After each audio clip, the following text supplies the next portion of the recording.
আসসালামু আলাইকুম।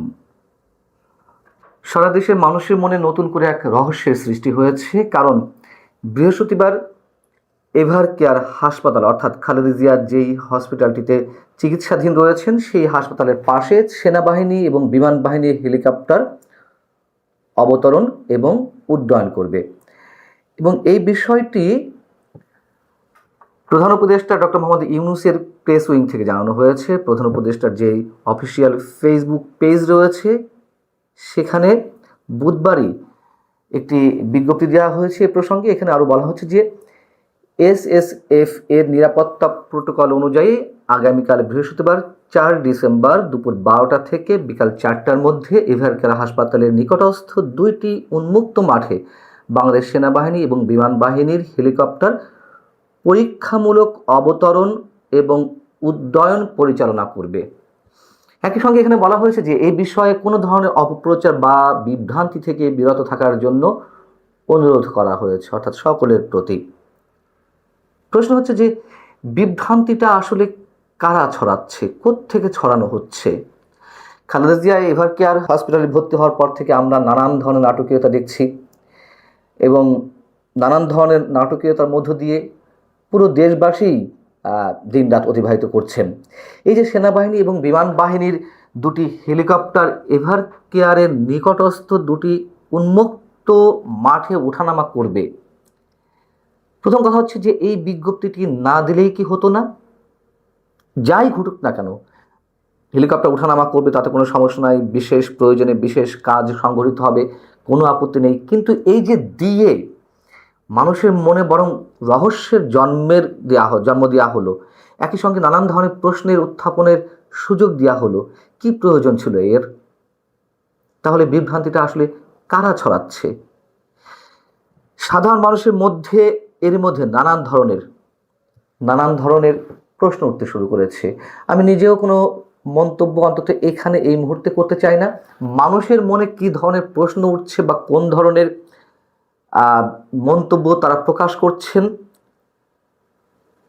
সেটি প্রধান উপদেষ্টার যে অফিসিয়াল ফেসবুক পেজ, সেই পেজে যে এই বিজ্ঞপ্তিটি দেওয়া হলো তার কমেন্ট বক্সে নানান ধরনের মন্তব্য, সেগুলো কিছু চোখ বুলালেই আমার মনে হয় বোঝা যাবে যে আসলে বিভ্রান্তিগুলো কীভাবে ছড়ানো হচ্ছে, কারা ছড়াচ্ছে, মানুষ কেনই বা এই প্রশ্নগুলো করবে না।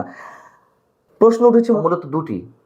একটা হচ্ছে তারেক রহমান খুব স্বল্প সময়ের মধ্যে এভারকেয়ার হসপিটালে এসে তার মাকে দেখে আবার চলে যাবেন কিনা, অথবা খালেদা জিয়া সম্পর্কে অনাকাঙ্ক্ষিত কোনো বিশেষ বার্তা আমাদের মাঝে পৌঁছে দেওয়া হবে কিনা বিশেষ কোনো সময়ে। আমি মন্তব্যগুলো এই বিজ্ঞপ্তির পোস্টে হাজার হাজার মন্তব্য পড়েছে, কয়েকটি আপনাদের সামনে তুলে ধরি। কাজী সজীব আল হাসান তিনি বলছেন, ধন্যবাদ, না জানালে আমরা এটা জানতাম না, এখন সবাই ওইখানে দেখতে যাবে, না জানলে আগে যেত 10 জন, এখন জানার পর যাবে 10 লাখ।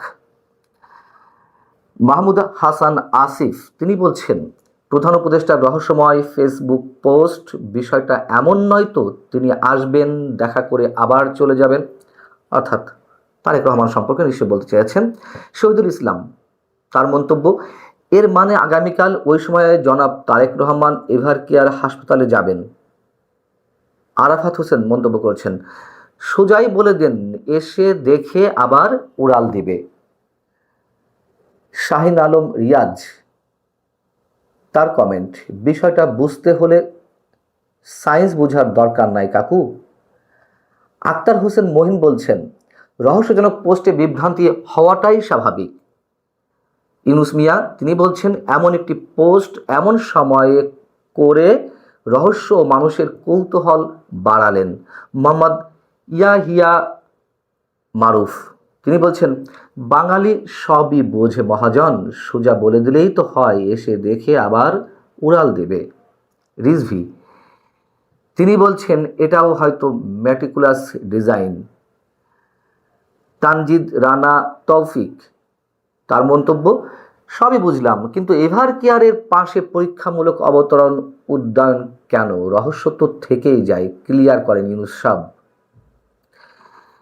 মোহাম্মদ আব্দুস সালাম তার মন্তব্য, তাহলে বর্তমান সময়ে বেগম খালেদা জিয়াকে নিয়ে মানুষ মনে মনে যা ভাবছেন তাই সত্যি হলো, অর্থাৎ অনাকাঙ্ক্ষিত কোনো ঘটনাকে তিনি ইঙ্গিত করছেন। মোহাম্মদ সাইফুর রহমান তিনি বলছেন, ডক্টর ইউনূস আন্তর্জাতিক খেলোয়াড়, কোন সাইটে কোন সময়ে কিভাবে গোল হবে কেউ টের পাবে না। আপনারা মন্তব্যগুলো শুনলেন, আমার আর কিছু বলার নেই। এবং যদি সত্যি সত্যি খালেদা জিয়ার ক্ষেত্রে কোনো অনাকাঙ্ক্ষিত ঘোষণা আসে, সেক্ষেত্রে এই পদক্ষেপ অবশ্য ঠিক আছে।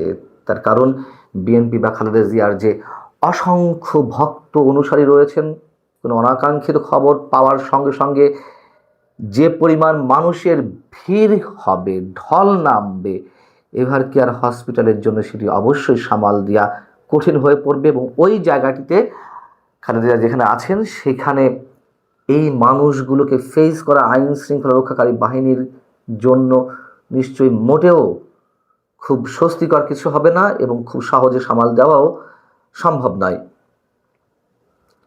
তারপরেও বলবো যে এই বিজ্ঞপ্তিটা না দিলেই কি হতো না?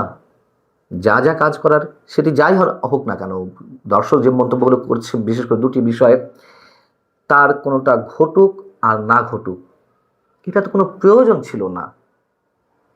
মানুষের মধ্যে উত্তেজনা, উদ্বেগ, রহস্য, নানান ধরনের প্রশ্নের সৃষ্টি কারা করছে, কারা নাটকের জন্ম দিয়ে যাচ্ছে, মানুষের কাছে সব ক্লিয়ার হয়ে যায়। মানুষ এত বোকা নয়। ভালো থাকুন সবাই, আল্লাহ হাফিজ।